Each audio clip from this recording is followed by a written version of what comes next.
Hello and welcome to the 56th Radical Poetry Reading.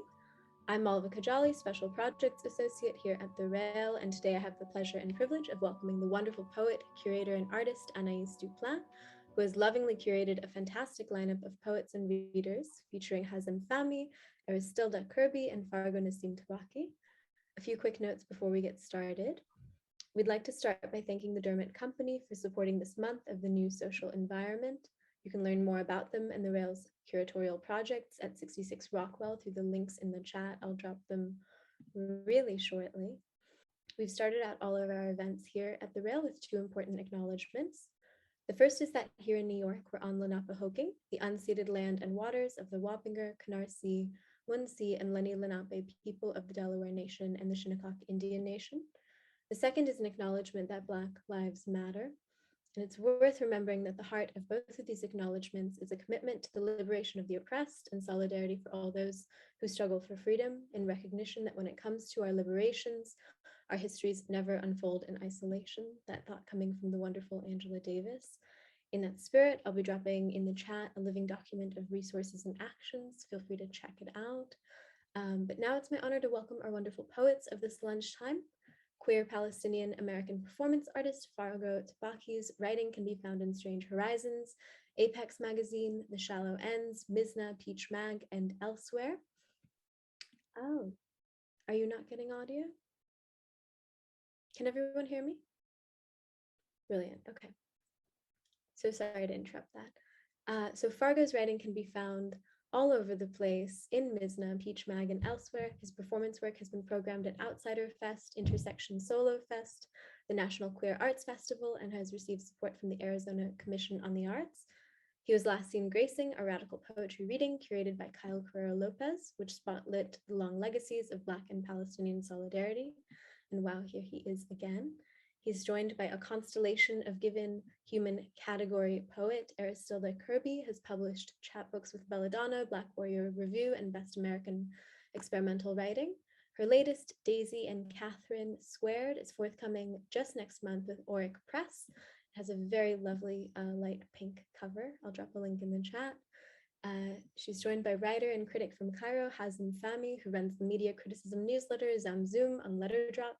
His debut chapbook, Red, Jild, Prayer, won the 2017 Diode Editions Contest. A Kundiman and Watering Hole Fellow, his poetry has appeared in The Best American Poetry, 2020, AAWW, The Boston Review, and Prairie Schooner. His criticism has appeared in Mubi Notebook, Reverse Shot, and again Mizna, and his performances have been featured in Button Poetry and Right About Now. And finally, bringing them all together, I'm so happy to be passing the mic to the ever-elusive and deeply generous Anaïs Duplan, trans poet, artist, and curator, and is the author of a book of essays titled Blackspace on the Poetics of an Afrofuture, a full-length poetry collection, Take This Stallion, as opposed to That Stallion, a chapbook, Mount Carmel and the Blood of Parnassus, and just this month, fresh off the presses, their fourth book, I Need Music, was released with Action Books. In 2016, he founded the Center for Afrofuturist Studies. And take it away. Thank you for that wonderful welcome. And I'm super excited to have this collection of poets' voices here. So in a moment, I will speak to kind of how I know everyone here and why we're gathered, but I wanted to open with an offering, which is this fun and freaky video, because I feel like we need like a thematic kind of entrance, like a theme song. So this is the Game of Thrones theme song played on the theremin.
with that, thank you all so much.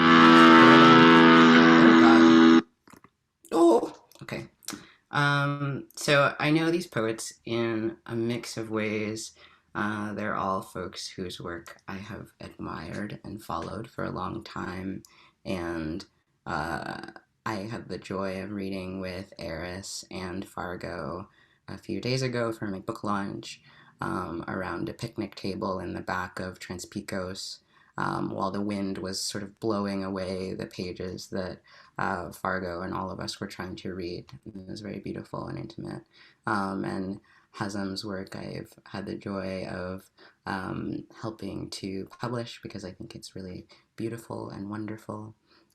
So I'm grateful to all three poets who are very, very different poets, but I think that we are united by a kind of sensuous interest in the intellectual, and all of the poems kind of gathered here today do some really deep thinking, but in very different with very different sensory strategies. And Eris has this kind of tongue-in-cheek humor that she uses. Fargo's work has this kind of urgency to it. Hazem's work, I think, has a sort of sometimes plain spoken, but it's a kind of charged plain spokenness to them. And I don't know about me, I don't know about my poems, but I'll read some poems from I Need Music at the end. So with that, I pass the proverbial baton to sweet Fargo. Thank you so much to Anne. I'm just very, very grateful to be sharing in the brilliance of everyone here today. And we're all like reflecting that brilliance off of each other like several different moons. And I think that's great. So, I thought that today I'd read some poems that are like a little more fun and flirty than I usually might. So that's what we're gonna go for, something along those lines. Filth Deposition, with lines from Caroline Palacic.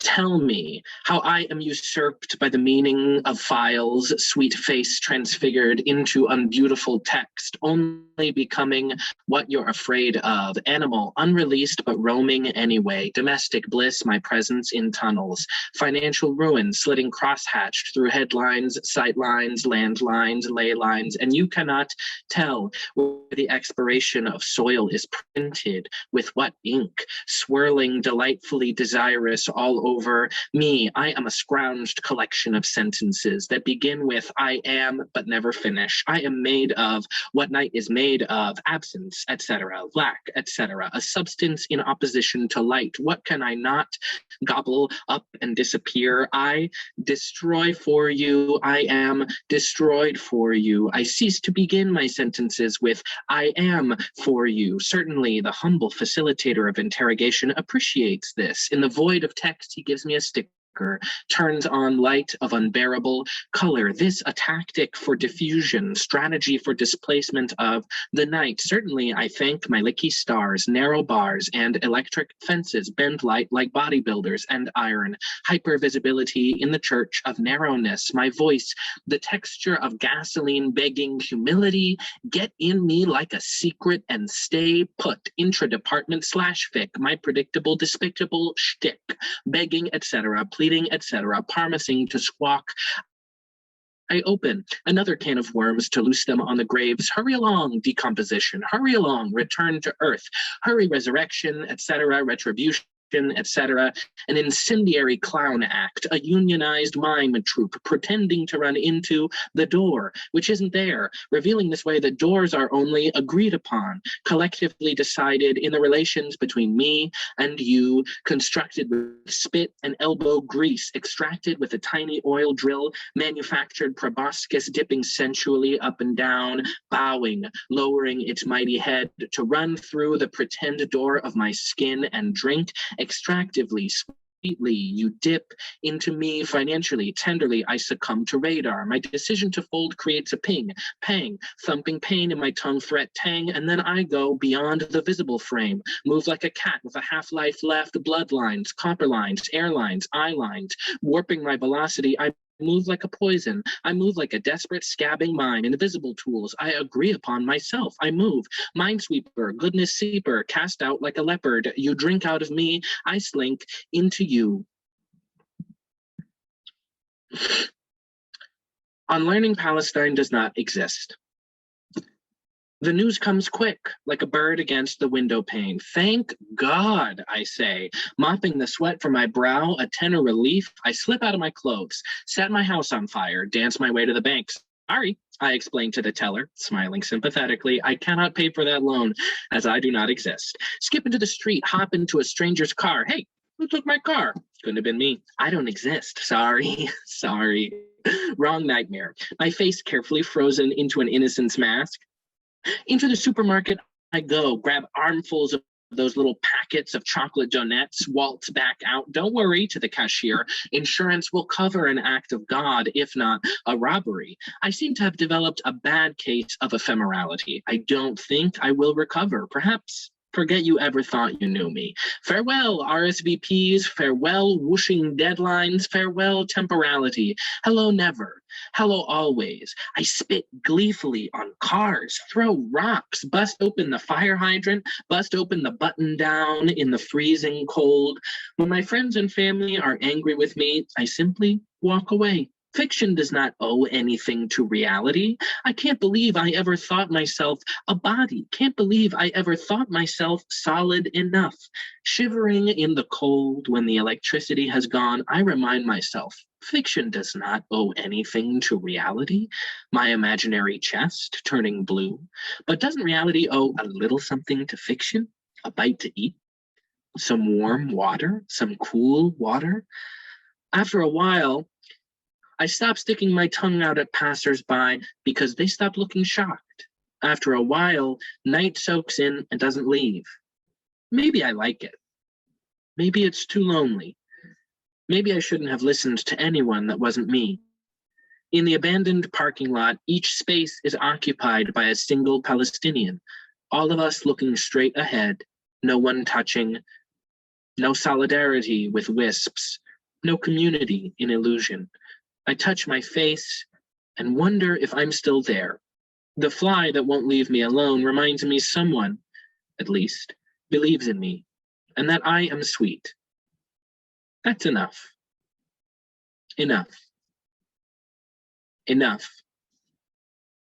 That's enough.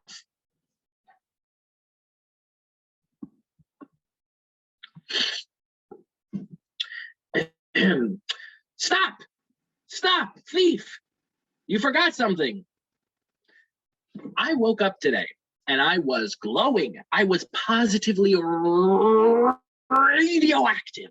My wonderful yellowing teeth were the shade of Joan's shirt in Johnny Guitar, and that hurt courage grimace of hers kept me honest while I truncated my life in about a zillion delicious and ill-advised ways. Take that, Maggie. Some kind tree tipped its hat to me, for I was a river, but sludge-filled, but polluted. I needed Swamp Thing to save me. So I yanked up a dandelion and shouted into its open and wonderful face, "Oh, Swamp Thing, we love you, get up!"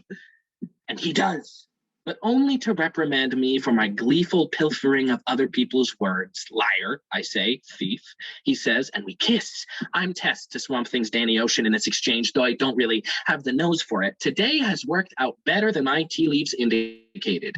My tattoo is healing up nicely and reminding me that I'm not special. I'm just lovely, as I've always been, and all the hurts of my past and future are every day lovelifying my yards and yards of skin. Oh, wait a minute. I did forget something. It is June. I was going to say something about being something. Purple? Heartbroke? Just regular broke? Oh well, I'll just stuff my face with mint leaves from Swamp Thing's armpit and feel myself getting cleaner, tadpoles and crawdads and microbes returning home to my veins, and I realized that maybe morning me wasn't radioactive at all. Maybe that glow was something else, some broken, some watermelon, some Norma Desmond, some green and gooey breathless. Now what the hell was it? But the sun pours out. In the key of Hermann, a passing race car window rolls down. My forever crush Paul, that hustler, that rascal, that outlaw Butch, inside grinning, his goat grin and growling, "It's June, Fargo.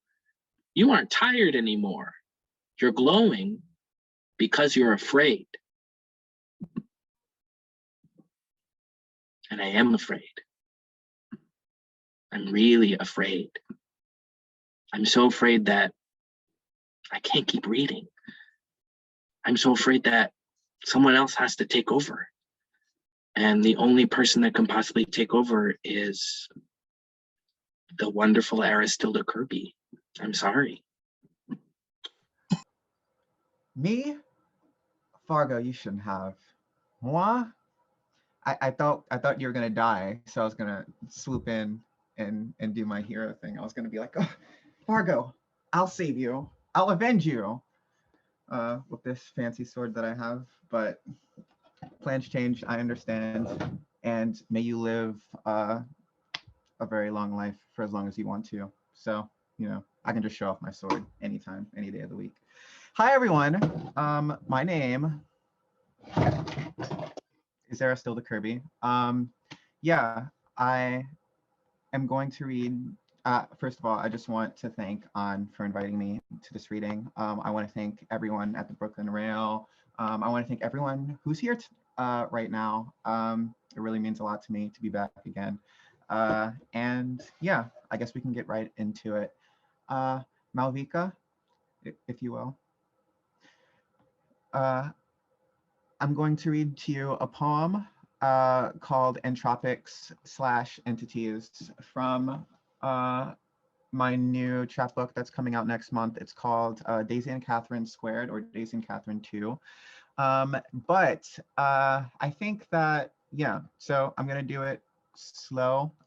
This is from a form that I made in my time at school called the Vajra Macrogram. I'm a practicing Buddhist. So I just want to say Om Mani Padme Hum to everyone in attendance. I wish you and the rest of the sentient beings on this planet, I guess, something more towards peace in all of our lifetimes, as we all need it, as we all know. So yeah, I'm just going to feed you one by one, bit by bit. Let's start with 2.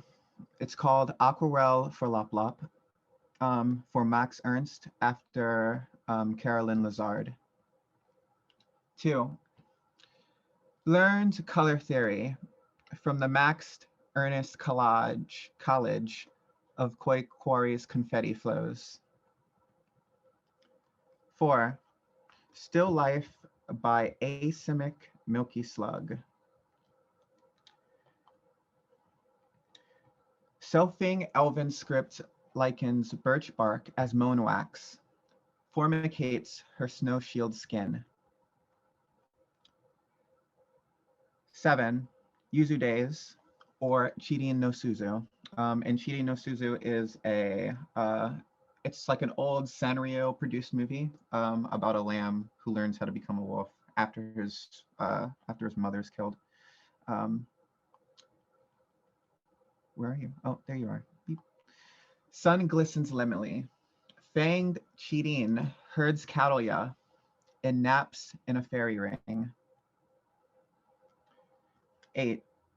Rayuela de l'Autremont, after Mindy Solis, Billie Eilish, Isidore Ducasse, and Julio Cortázar. Fried Pickles, Lavender, Gingham Crags, Billie Eyelashes, My Heart's Hopscotch for You. 14. Violet War, or Ekphrasis of Kinkakoy's Visit, from 2020. Violet Home Invasion. In a snail helm pearl swirl slug. Moon, iridescent biscuit. 12. Lambaster and star tender. Shot of bloody shearling temple. Tongue-tied cherry stem. I'm not the I am lamb, dear. You think I am. 1. Shekerez nocturnal beadbox, or a psych ninakama rest on your shut eyelid. And a psych ninakama is it's a specific type of butterfly called the psych. And a shekere is a old African instrument that has the beads on it, the cowries, and you can shake it and it becomes a sort of thing. 1. Prance green aphid clave, as crickets in heat grease gyro wings. Cheek flick, pawn drops plick. 5. Argeniarats, or Michaela tag meme of the Arch Marquesa cut. And this is for the supermodel Mika Argañaras, who's my favorite model. Her face set as a cut. My care scapes joy as I bask in your Jamaic name. 9. Crown of Horn style, after Cryptopsy, the death metal band from Canada, and my friend Lou Barnes. Black cloud, silver lining. Scolopendra cingulata, filtered in my gray comb. And that was kind of a reference to how a lot of death metal bands just kind of, like their logos just kind of look like the hair, that every time that I comb my hair, there's like residue and buildup from what falls out. So it just kind of reminds me of that a little bit. 10. Gunplay / stick up, or foxglove palmistry squared, after Miguel, the artist, the music artist. Where are we? There you are. Nightclubbed, 2 in a chamber. Her bodice fingers flinch my neck, open my chest. 15. Mr. Dolphin of the Jellyfish Pirates, after Guilty Gear. And there's a character who's like 27 years old, but she looks like she's 12. Her name is May. She's part of the Jellyfish Pirates, and it's just like this all-female group of pirates. And one of the things that she does is she summons a bunch of sea wildlife to attack whoever she's fighting against. 15. May charges down back for cute / splash damage on porpoise. Giddies up endorphins. And now I will read you the entire entropics / entities. 1. Prance green aphid clave as learned color theory. Denial fluts down fawn's leg. Crickets in heat grease gyro wings. From the Max Ernst College of Armored Unibrow fairies in cheek flick, pawn drops plick. Koi Kori's confetti flows. A blind sphinx suckling fruit. Selfing elven script likens her face set as a cut. Here, pen shell 3 mom business. A vial of point blood from a large lady slipper. Birch bark as moan wax formicates her snow shield skin. My care scapes joy as I bask in your Jamaic name. Black clouds, silver lining. Fried pickles, lavender. The sun glistens lemonly. Fanged cheating herds caudia. My heart's hopscotch for you. Filtered in my gray comb, naps in a fairy ring. Gingham crags, bully eyelashes. Scolopendra cingulata. Nightclubbed, 2 in a chamber. Winged trees applauding as we, shot of bloody shearling temple. Her bodice fingers steal away with the tongue-tied cherry stem. Flinch my neck, open my chest, Sintamani from the grave. I'm not the I am lamb, dear, you think I am. Monkey brains machete'd, iridescent biscuit, Osage oranges for Slippy. Latex strengthens her hooves. In a snail helm, pearl swirl slug, moon. Violet home invasion. May charges down back for cute / splash damage on porpoise. Still hair, still hare, here amidst twee cairns. Not sad now. G photos a blue panther. I skirt the truth in lump sums of gold ginkgo addresses by her home. And okay, JSYK, this planet sins, the world thrives, not otherwise. Fuck you. And with that, I do believe, I mean, I got a minute and 20 left, but I don't want to speed through anything. And now it's the whole thing. So, it's a little light work. But for now, I'm going to pass it on to the amazing Hazem. Not Hazem. Today, you shine on your own. Everyone leaves you alone, and you're gonna do your thing, and you're gonna wow everyone. And I can't wait to see it. I give you my sword. You have my sword, my bow, my axe, my kingdom. Do what you will. Thank you, everyone. Oh my God, that's too much. Thank you for that lovely intro, and thank you everyone for joining us during your work lunch, your break, whatever it is. Thank you for taking the time to be with us. I'm very grateful for the space. I'm very grateful to An for inviting me to be here, and for just the kindness they showed me as an editor, and hopefully as a friend. Now that we live in the same place, we'll see. But yeah, I have some poems to share with you that I'll pull up right now. These are from a bunch of different projects I've been working on, and most of them are, I have a pretty general idea of where they're going, and then the last one, no fucking idea. So we're gonna go on this journey together. Against iconography. Forgive me for insisting that Kulthum was not a god. Her name was Fatma. She was born in the Ahliya. My best friend's great-grandfather was in love with her, for real. There's a book about them. It is somewhere in my house gathering dust. The specter of the nation is all-encompassing. I care neither for the myth nor the legend. The eclipse of Kawkab al-Shar is still but shadow. An artist is not a country. I seek the woman who sang of restless nights of longing. I seek the woman who transfixed my mother to the radio. I will not make a siren of the dead. I am not a passport. Soil, upon becoming larger than life, more abstract than dirt, has no hope of saving us. If we must seek gods, let them be borderless. If a love song must become battle cry, let it be one for the ages, a house open to all who seek refuge. My peoples, I invite you all to indulge in the audacity of loving your neighbor without an anthem. Had I been gifted music, I would have sung the citizen away.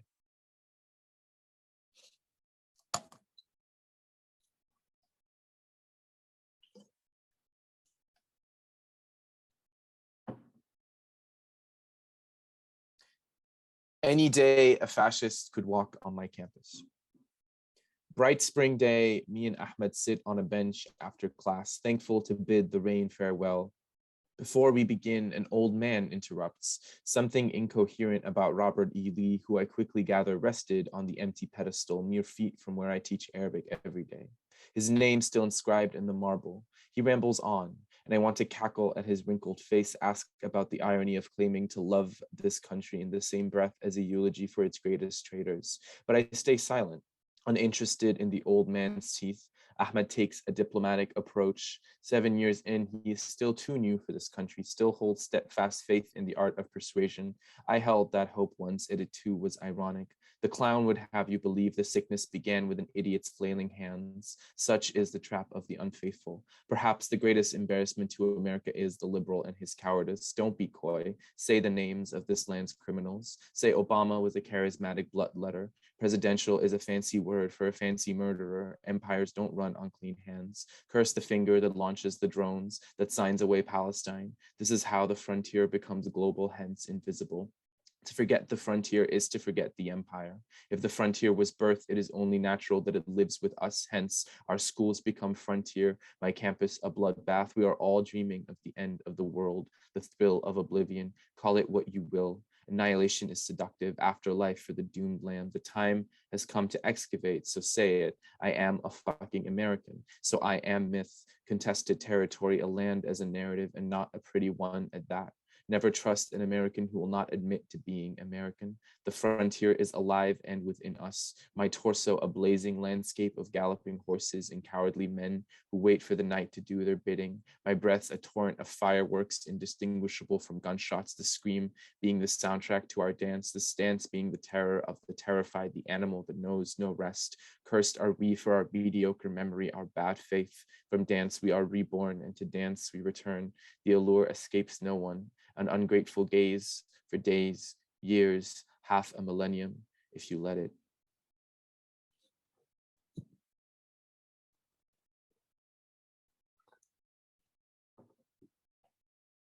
Checklist for the new world. 1. It is true, when buried, no one will care for the color of your passport. Then again, the color of your passport will determine the hand that buries you, the gentleness with which it lowers your stillness to the ground. And rest assured, you will be buried. If not by a loved one, then by the earth, which everywhere begets the dirt's bidding. 2. Just as God gives, so does he take. A quiet cup of tea in a garden for a week of shrapnel. Wide smiles for scarred arms. How blessed you are to have a disorder in the land of pills. You come from a lineage of men who've made do with music. Hoarse croaks by candlelight. Somewhere foggy, a cousin died. Mysteriously. You weren't at the funeral. Only God knows what happened. 3. Don't let the Americans know that we too have sinned. They will use it against you. 4. If we must be frank, the grass is always burning on the other side. Pick, where will you last longer? 100 years after the Great War, you still need a piece of paper to cross an imaginary line. In the morning, jet-lagged, I read about France, how the president who sends troops to Mali, surveillance to Egypt, is asking the world to forsake nationalism. I read that the Great War took about 37 million lives, and I am underwhelmed by this number. Like words, numbers too are easy. Macron is easy. This little French fuck will call on the end of nationalism in the same breath that buries his forefathers' bullets, boots, planes. Every night I go to bed asking what will become of us, and every morning I wake to remember the question means nothing because we have learned nothing.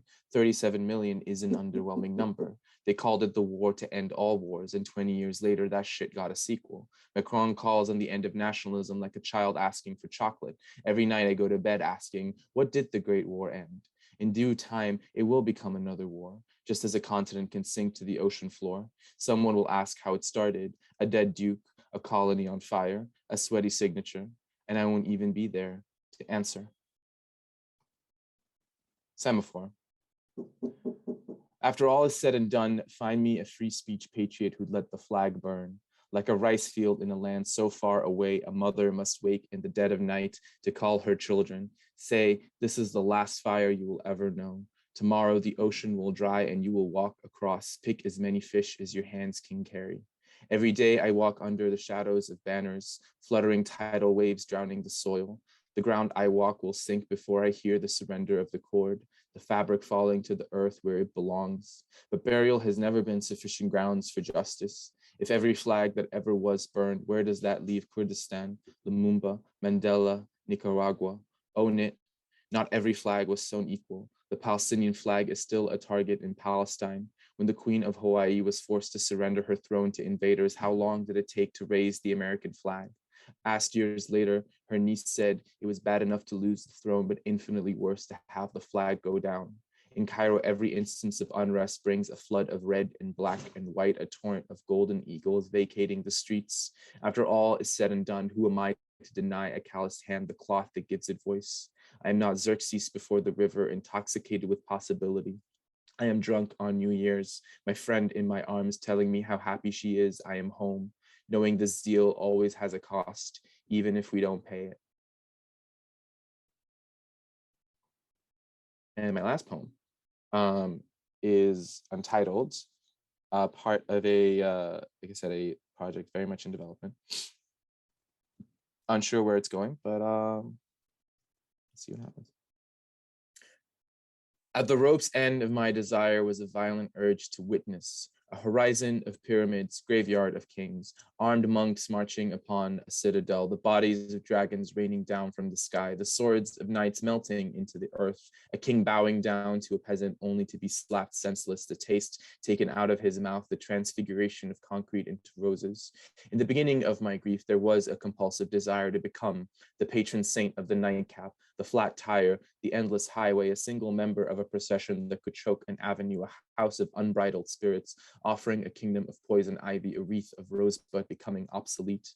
The object of my obsession was swiftly cut by the sweet smell of an unfolding morning, the Texas road wide ahead, a path of broken glass straight back to Los Angeles, where the ocean became the catalyst of my dreams, the ever open hand reaching out to water, refusing to stay still.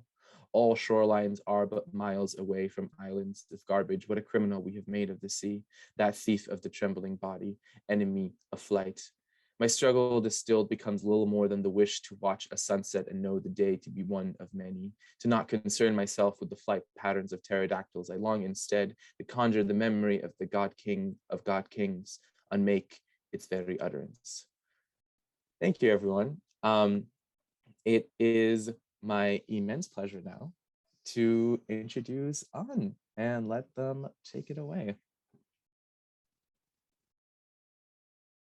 Thank you. It's so nice to hear you read.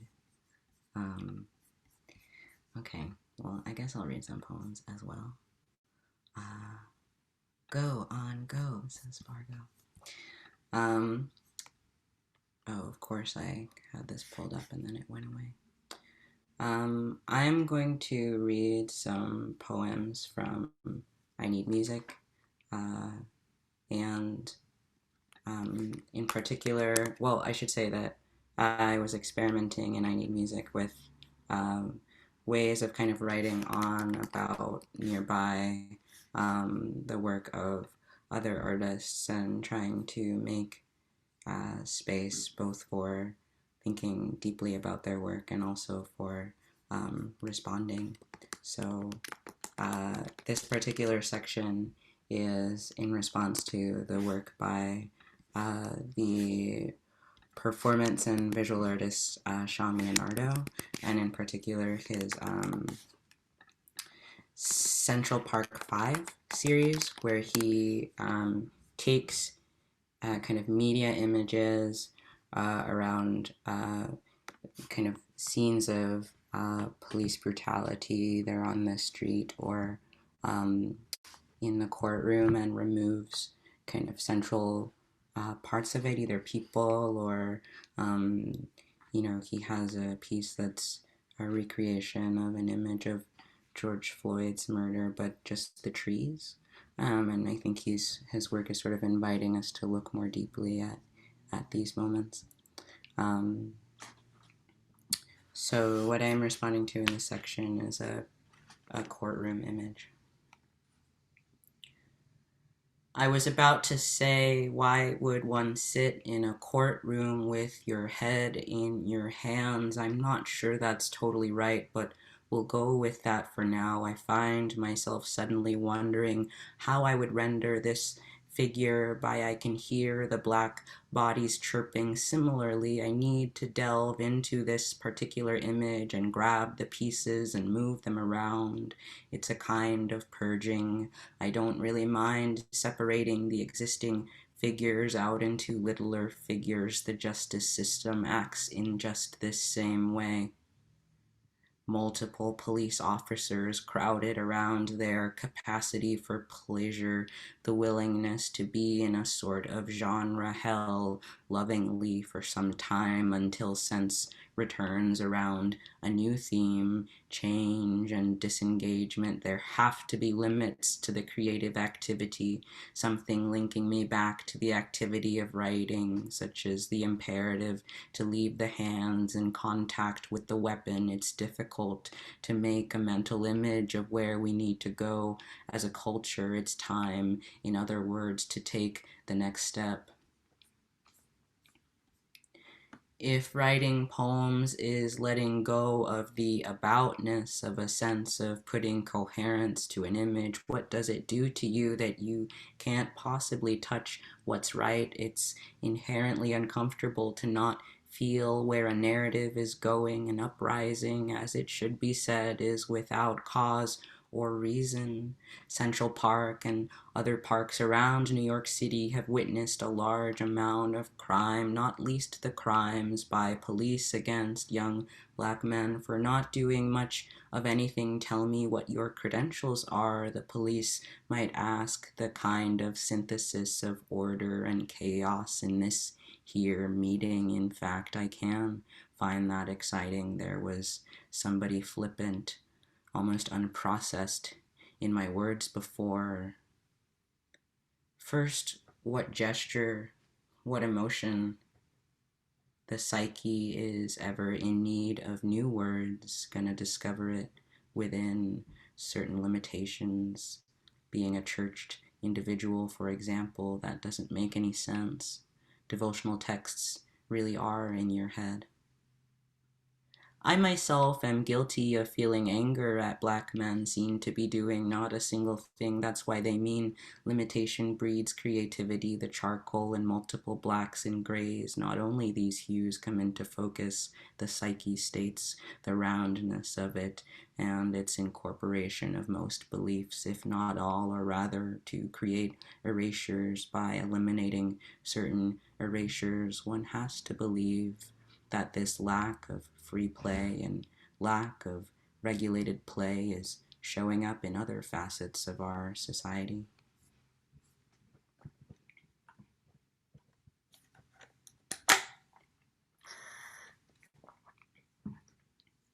I'm angry by I did not have to cry, and yet there's not a single thing else I can do. It's not a single thing else we can do. The system works this way. Why would you sit in a courtroom? I have to scroll to touch this particular image in its entirety. I don't feel as if I'm allowed to ask that question. Oh, it's so painful to try to bring that emotion into view. I try to touch the whole image. One would make a mental image of traveling along a churched roadway, the kind of mystery that remains inside a Black subject. How did it sound to be at the Attica uprising? Why are these pictures full of men who gather to decide the fates of them folks, and men who gather when they've been gathered by those other men and would be gathering somewhere else if they could, except they can't? The line work, Sean Leonardo's line work, you can't even make a mental image of how gentle he's doing it. I'm thinking of Sean, how he asks folks to believe in gestures, to decide breath and death. No one wants to spend time with death. Too much chaos is painful and unintelligible, which is why these systems exist, to get some order out of death. Alternatively, you could make a mental image of a process where writing a poem about a courtroom scene goes much differently from this. In fact, just as Hongzhi Lian said, you can attach the images later on to the text, a different posture. Instead of leaning back, it's a tragic groove that comes from mirroring a photograph. Having a mirroring process is like cleaning or organizing. A little chaos feels really good. I'm thinking into how these men sitting in rooms are talking to each other. I, for one, think I might even lose the ability to converse. I hate these pictures of men killing other ones by thinking and talking about it. It's like the impossibility of seeing the whole image is what we hold. On the other hand, too much repetition also breeds harshness. By your psyche can't tolerate the lack of new words, the sort of mystery that comes only from immersing oneself in a subject, so that nuance begins to emerge where it wasn't before. It's a level of synthesis that must emerge, that can only emerge. Being up for seeing that one is guilty or innocent by the groove of a series of conversations with power. Power has to go through the multiple levels of processing. Don't make murder a matter of choice. Act on your animal instincts. No, chaos is really boring. It's men mirroring pictures of other men. How is it possible to talk in that context? I feel sick how many men are in these images. Cleaning it out, the visual field, there's ordinarily a flaring out of thoughts and then coming back into focus. I wanted to touch the whole image anyhow. I didn't have plenty of time to see. I can't live with this here man's head, the smallness of it peeking up so delicious and disgusting. At the same time comes a sexual release right at the right time. The kindest matter this figure's done to me is let me get away and leave me alone. I have to touch the whole thing. Systems exist to get chaos down to a manageable level, to build a structure that could house me, that would feel my faults and hold, something I could feel on, inside of and outside and all over. Stop there. Thanks, you all. So nice. We love poetry readings. So I am tasked with asking a question. And my question to my peers is, I taught this morning and my, let's fucking go! My student was saying that, I was saying that they should try to take more control over their voice in their writing, and they were saying that their voice, they kind of do like a mockingbird thing, and that when they're writing, they hear a lot of other voices in their head, and then from that, they're able to figure out what their voice is. And I think that that connects with kind of the project that I was trying to think through in I Need Music, which is to sort of find yourself through engaging deeply with others. And I wonder if my peers could speak to how do you distinguish your voice from other people's voices? How do you know what your voice is? What is your voice made up of other voices?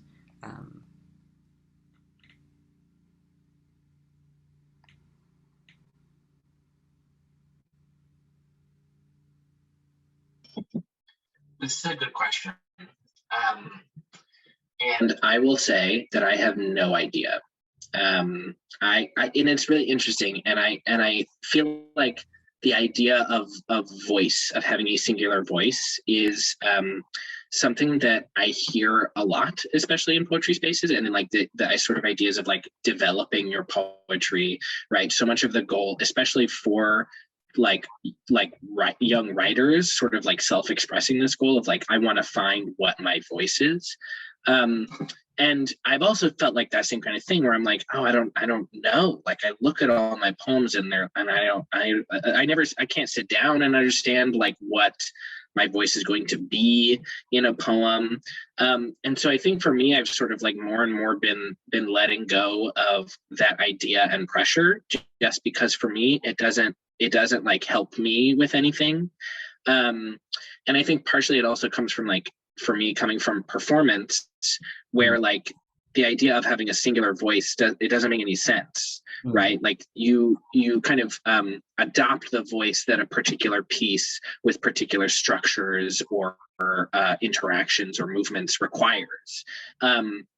So I think for me, I've like let the poems come first and then decide their own voice, and then like it's just sort of stepping back and observing like, oh, here are different moves or gestures that like I have made in poems that are their own like little modulations of what could be voices. I don't know if that makes sense, but the very basic answer is like, I don't understand this question either. I've never been able to like figure out how one does that or what it actually looks like. Yeah, going off of what Fargo was saying. Oh, yeah. Okay, Hazem, did you want to go, or I'll go? Oh no, you go. Okay, sick. Yeah, I mean, like two of my favorite poets, of some of my favorite poets are like Alejandro Pizarnik, the Argentine poet who said, I speak not with my voice, but with my voices, and Alice Notley, who's sort of noted, sort of just fluency through registers and, you know, taking on different personas and monikers is very well represented and well studied. So I feel like when it comes to me, especially being a trans poet, a trans woman poet, where I'm always supposed to like think of my voice in literally every sort of situation, at a certain point in time in my personal transition, I had to be like, I need to stop caring so much about how I sound to other people and just let the influence, like, let me be a prism for the experience, for all of the experiences that I've had, including you know, like me and how I've grown up. So how it translates in the poetry, especially with the Vajra that I read today, where it's just like, it's just me manipulating language and finding voice through other, like, I'm like, I feel like I'm my own personal Tower of Babel, and everything sort of concretes there. I might, and every small poem is a moment to where it's just like, I'm playing with language and materiality of it to try to make a little song of my own, even though I wouldn't say I'm a really good singer. I'm not a good singer at all. But yeah, I mean, there's something just about the play of language at the end of the day and being a prism for a bunch of experiences, including of myself in different swaths of time. And yeah, just being polyvocal, polyglottic, polycolorful. Yeah, more than just one thing. I love both of these answers, and in various ways find them relatable. I think for me, the idea of a singular voice is, to use a technical term, a scam, just a straight up con, because we inevitably, especially as the more time passes, like you are made up of different voices. Like it's impossible. No one's gonna reinvent poetry in 2021. And I think it is just a matter of to what degree you are conscious of that and are consciously, so I've loved this idea of like being a prism. And I think, yes, it's a matter of like, how much are you embracing that and sort of not caring so much about like, what is my voice? Like, what am I trying to say? And more just channeling the things that influence you, that give you pleasure, that move you. I mean, because I also used to sort of have this obsession with like, especially like out of school, of like, what is my voice? And then after a while, I stopped pursuing that, less out of rebellion, but out of sheer utter exhaustion. It's just a really draining question, and like didn't produce any good answer, any shape or form. After a while, it's making my writing worse, because it's making me try to limit what I am trying to do to like make it more coherent or more clearly like in line with some kind of tradition or writer that came before, rather than just fucking around, seeing what happens. I think the other thing I'll add real quick that's sort of elucidated this tension for me is also being a critic. It's interesting that like initially being sort of a critic that also worse, because in sort of trying to put work in context in lineage with each other, it would start to make me feel very anxious about like, well, this thing I'm writing, where does it go? Like, what does it make sense with? But after a while, my involvement with criticism made that tension actually dissipate much easier, because eventually you realize no work just emerges fully in conversation.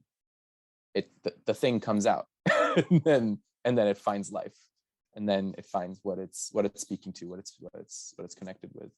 So yeah, singular voice, a scam. Don't fall. I mean, I think a nearby question is about the word craft, which I find really activating in a negative way, bad. But I'm curious for y'all, how do you relate to the word or idea of craft in your work?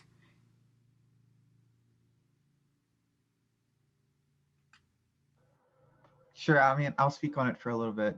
I like, it's just like when I first got to undergrad and when I started doing poetry classes there, because I've always considered myself like a very self-taught poet. They tried to keep me to the sort of like a sort of rigidity and stuff like that. And I was always sold like the sort of scam idea that in order to be a great poet, you have to know how to work with forms of all kinds and this, that, and the third. And I never really agreed with that.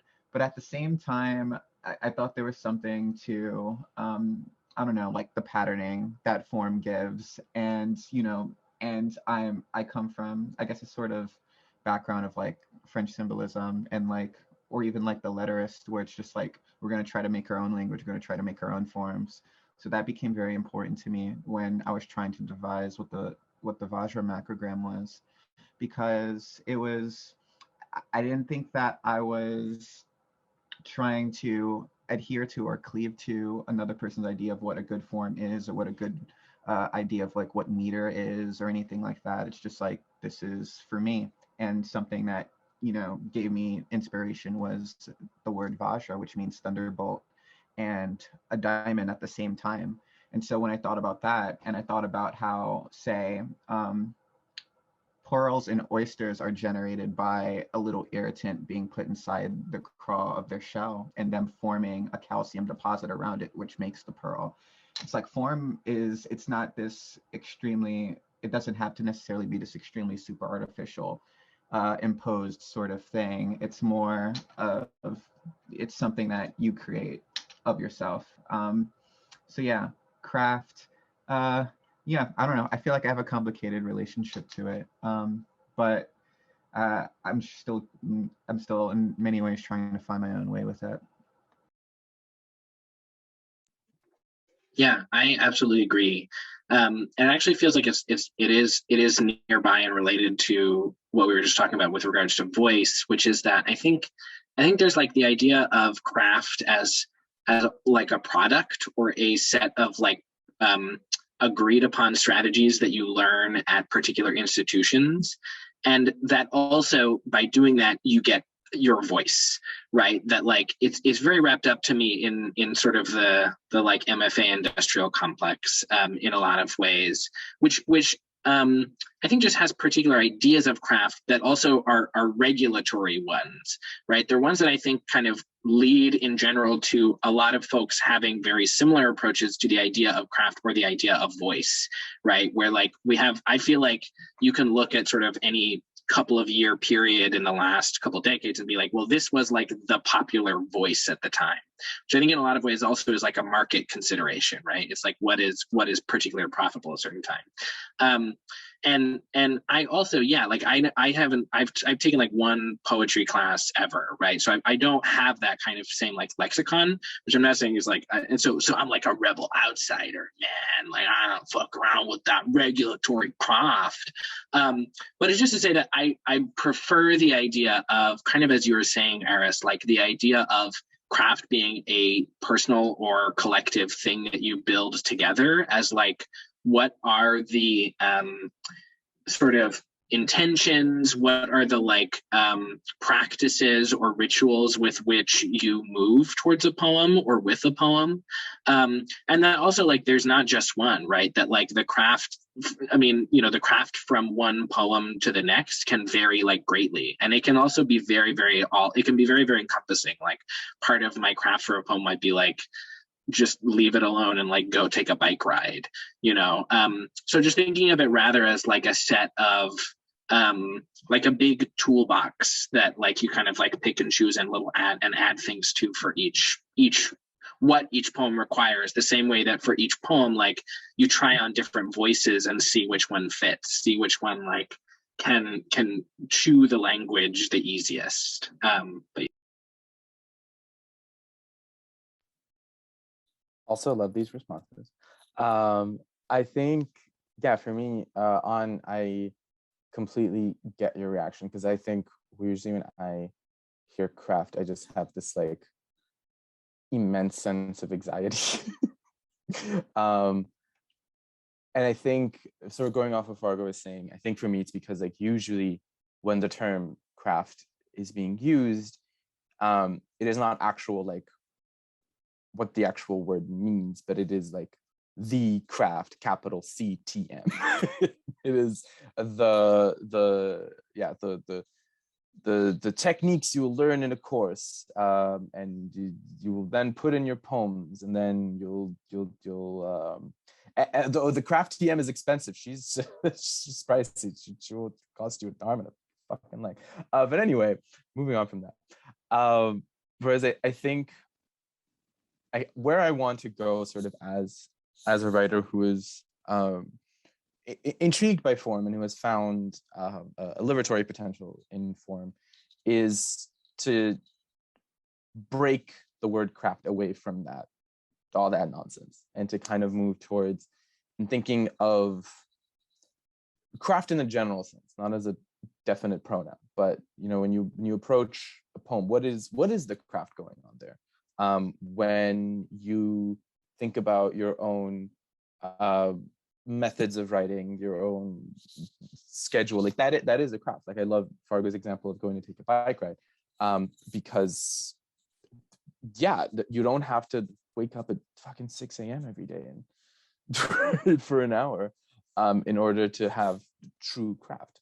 If you want to have like the craft TM, sure, knock yourself out. But yeah, there's or the craft 1996. Oh no, yeah, no, it's very Protestant. It's very unnerving. I think that's exactly the kind of anxiety that comes to mind. Like I just think of like, you know, when you read an interview, especially by like certain big time writers, and they describe these routines. You're like, you know, I have this one cafe that I go to every day in the morning, and I sit for hours and I write. I'm like, well, it's great that you can afford that. I literally can't. I need to pay rent. And that is also a craft when you think about it. But yeah, I think craft I think it just needs to be liberated from all these very normative boundaries that are placed upon it. And just to one quick anecdote going off of what Hazem said, it reminded me of this book that I read on haiku by Hikaru Sato called On Haiku. And he's just basically going through entire histories and movements of just like people doing different things with it. Like the 5-7-5 thing, like the 3-line thing, like that's a Western imposition, first of all. And like, it's just like, you know, it was, and even like the sort of connotation about Zen meditation, that was something that was sort of imposed on it as well.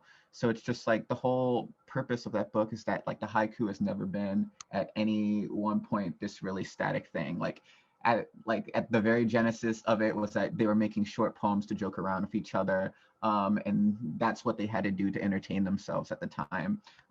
It became a cultural export way after the fact. So it's just like, yeah, it doesn't, the syllables almost don't matter. It's about the clarity of intention and really being keyed in and tuned into life, or maybe not life. It's just like, maybe it's whatever comes into your head, like someone like Tadashi Mako or something like that.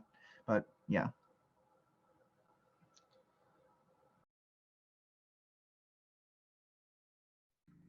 I'm almost hesitant to cut in because I'm loving so much where this conversation is going and everything we've hit on in like the past 10 minutes or so. But thank you all so much. Thank you, Fargo, Aris, Hazem, and thank you, Anaïs, of course, for being such a gentle soul and really like a beautiful instructor and conversationalist, and just like incredible, thoughtful questions, and for bringing us all together so beautifully. I've been thinking separately, as each of you were reading about this question of like singularity and plurality. It feels so much like each of you is working on plural voice in a different way. Like Hazem, your work seems to really be so rich with like a historical mind, a critical mind, you know, years of post-colonial study, and this is just like projection. And then Fargo, you're doing this like performative voice that's using kind of what I read as like a tradition of humor writing, humor speaking, and Aris, you're reinventing the library and like the Tower of Babylon. And all of these seem like very in line with like historical projects that use a plural voice. And you clearly contain multitudes. So thank you all so much. This has been a beautiful conversation. As always, we'll share the recording of today's reading on our YouTube archives. So it will be available in a day or two if ever you'd like to revisit this magical space. I know I will. And we do this every day here at the Rail, so please join us again tomorrow at 12:30 when we welcome criminal justice activists and advocates Donna Hilton and Joanne Page of the Fortune Society for a conversation on alternatives to incarceration. The conversation also celebrates the publication of Donna Hilton's memoir, A Little Piece of Light, a memoir of hope, prison, and a life unbound, which came out with Hachette Books, and we'll be concluding with a reading from Egyptian poet Galal El-Behiri's poems from Torah Prison by Pierre Joris. That will be tomorrow at 12:30 p.m. Eastern, right here in the Zoom. Other than that, thank you all so much. I'll invite you to turn on your microphones if you'd like to say hello to one another or goodbye on your way out. But this has been truly so beautiful. Thank you all for joining us. Bye, y'all. Love you. Bye, bye, Harlem. Ciao. Bye, So beautiful. Paris. Thank you. Anaïs. Gus was pretty good. What's the one with the... Thanks, Crystal. Thank you, you guys. Thank you. Thank you all. Thank you. Thank you. Great readings. Thank you so much. Goodbye. Bye, Eris. Oh, ciao. Ciao.